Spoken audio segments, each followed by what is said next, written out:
morning, dear students. Keeping in view the importance of omission topic in your exam, I have brought a video on it.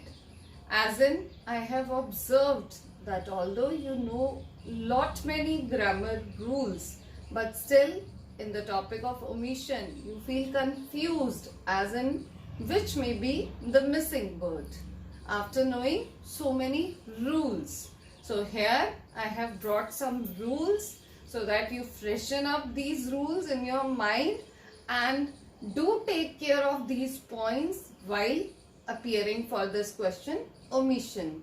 So please don't feel that these are quite basic rules and you know all these rules. Just keep these rules in your mind so that you always check your omission in this pattern. So here I have brought 10 golden rules to be kept in mind while appearing for this topic, omission, right? Rules of omission. Let's start up with the first. Here I have rule number 1, that is, you all know that what are superlative degrees, isn't it? Superlative degrees are those which are starting up with either with most or those are ending with est, isn't it? Adjective forms, those which are starting with most and ending with est. Here I have brought the examples also to make you recall: most intelligent, hottest, reddest, best, right? So then what is to be done in this case? If any of the superlative degree is used, you need to find out, as you know that the is used before this superlative degree. So you need to check whether that the is used or not, right? So here I have brought one example. If the sentence is Ram is most intelligent person. So here, there you have what? Superlative degree, right? So you need to check whether the is used before it or not, right? So this I have made rule number 1, which was quite easy, isn't it?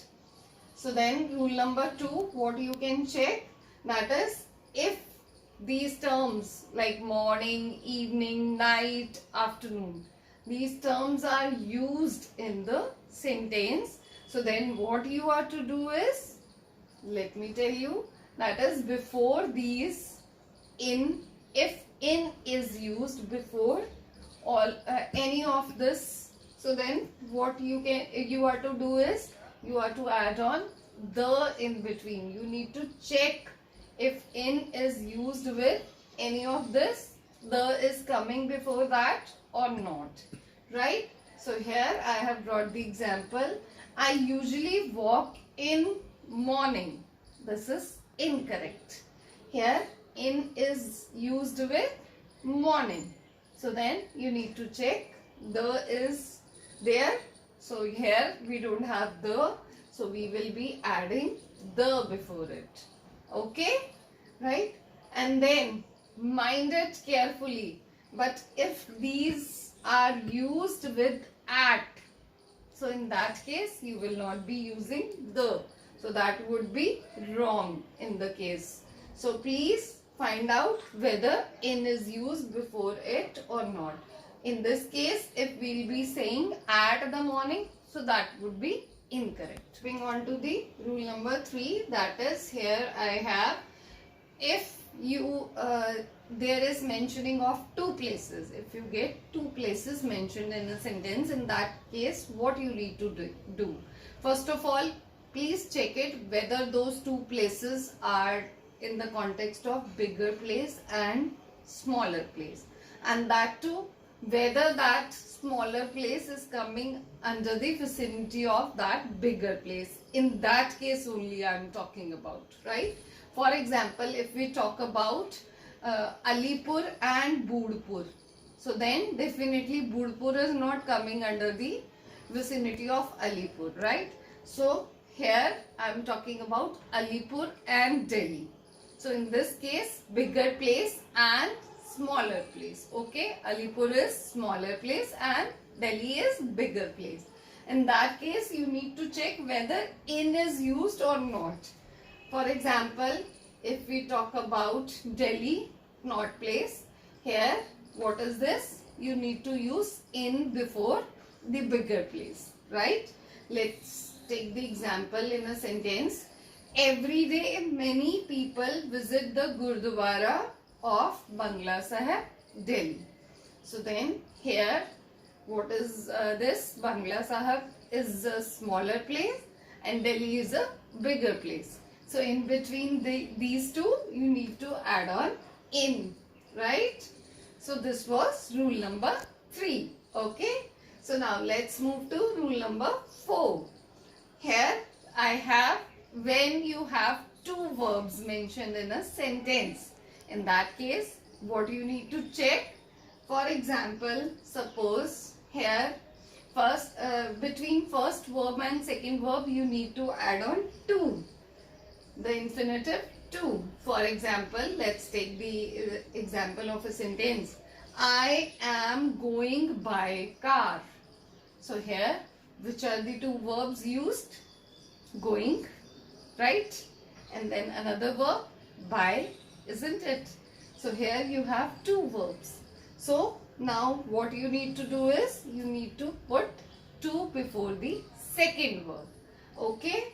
Here, like this, I am going to buy a car, right? Okay? And then second verb should be first form of the verb. Here I have mentioned that too. That the second verb which would be used in the sentence, that should be first form of the verb. In that case only this rule will work. Okay? And then moving on to the rule number 5, that is how plus first form of the verb. And what you will do in this case? Again you will be adding to infinitive in between these two. That is how come. Let's take the example. I know how drive car. So this would be wrong. Some missing word is omitted here. That is some missing word is there. I know how to drive a car. Here again after how and before this first form of the verb you are to add to. So in which case what you need to add, where you need to add to? You need to add on to when there is mentioning of two verbs. Okay? And then the second verb is first form of the verb. In that case even you will be adding to infinitive. And when it is how is added in a sentence, and after that coming is first form of the verb. Then again you will be adding on to. Okay? So here was our rule number 5. So we will be moving on to rule number 6. So what is the rule number 6? That is if we are using lots and a lots plus noun. If we are using this quantifier lots and a lots with a noun, in that case what you need to add on? Again you need to add on a preposition, that is of. Okay? Let's take an example of a sentence. There are lots places to explore in the world. So here lots is used and then places is a noun. Okay? A noun is following this word lots, this quantifier lots. So in this case you will be finding out that you need to add on the preposition of. Okay? So here you will be adding on of and you will be finding an omitted word and then your answer would be there.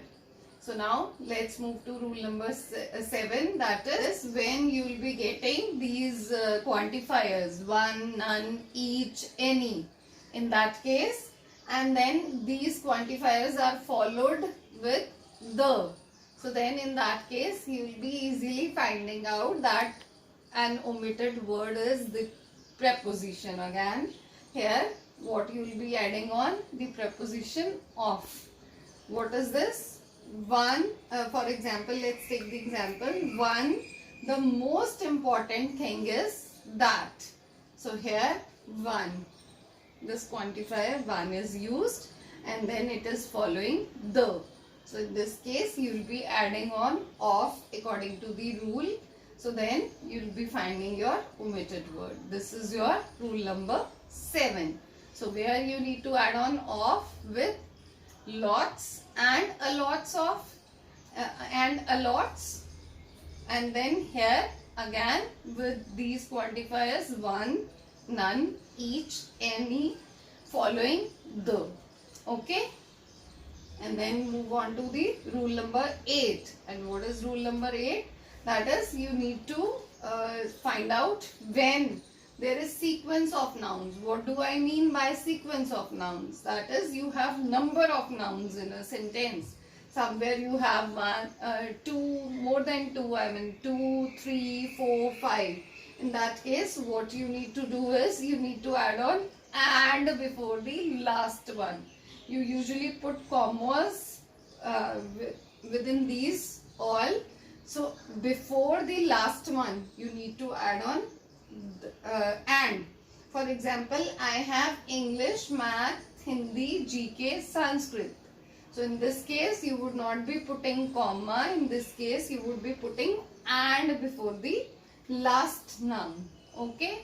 So this here, let me just make you fixed one more thing. That is, if in case the sentence getting all these sequence of nouns is ending up with the word etc. In that case, you would not be using and. Mind it carefully. In this case, etc. If etc. is used, then and would be wrong. Okay. So now moving on to the rule number 9. That is, if time is mentioned, in that case, at, on or in would be surely mentioned. So you should surely add on any of this according to the sentence. So now rule number 9. Let's see the example. I have my class 10 a.m. So here time is mentioned. So it should be added on with any of the preposition. So here you can add on at because it is specific time. So clock time, for clock time even you would be adding on at. You know the usage of prepositions, correct prepositions. So please keep this rule that if time is mentioned, either of this preposition should be used. And another example, I have my class an hour. So in this case, again there is mentioning of time. So in this case, the preposition in will be added in the sentence, right? So now the last rule, what is that rule? That is, if you have subject plus helping verb plus noun, and that noun is a singular noun. In that case, omitted word would be article a or an. Let's take the example of a sentence. So that is, she is doctor. In this case, what is the scene? Subject is there, she is the subject, and then is a helping verb, and then what do you have? A noun again, doctor. So in this case, this is singular noun. So in this case, what you will be doing? You will be adding the article a before this singular noun. So here she is a doctor, right? So this was all about the rules of omission. I hope you must have liked the video. Kindly revert me with your comments so that I develop one more video on omissions which is there in my mind.